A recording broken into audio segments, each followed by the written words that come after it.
نبی صلی اللہ علیہ وسلم کی گھریلو زندگی بہت خوشگوار تھی۔ آپ ازواج کے ساتھ بہت اچھا وقت گزارتے تھے۔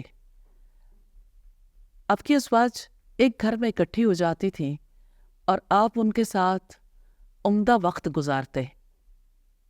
سب لوگ آپس میں بات چیت کرتے ہوئے بہت خوشگواریت پیدا کرنے کی کوشش کرتے تھے۔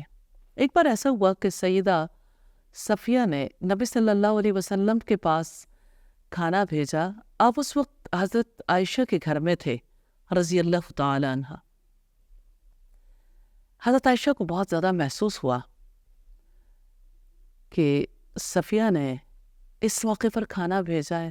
آپ جانتے ہیں نفسیاتی طور پر انسان اس طرف متوجہ ہو جاتا ہے جس طرف اسے کوئی چیز اپنی طرف اٹریکٹ کرتی ہے۔ اچھا کھانا انسان پر اثر انداز ہوتا ہے۔ سیدہ صفیہ بہت عمدہ کھانا بنایا کرتی تھیں۔ حضرت عائشہ نے جس وقت کھانا لانے والے غلام سے کھانا لینا چاہا، اس موقع پر اپنی دلی کیفیت کا اظہار کیا۔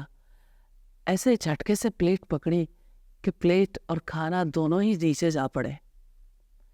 مجھے آج بھی حیرت ہوتی ہے نبی صلی اللہ علیہ وسلم کے تحمل پر اور آپ صلی اللہ علیہ وسلم کے تعلق پر۔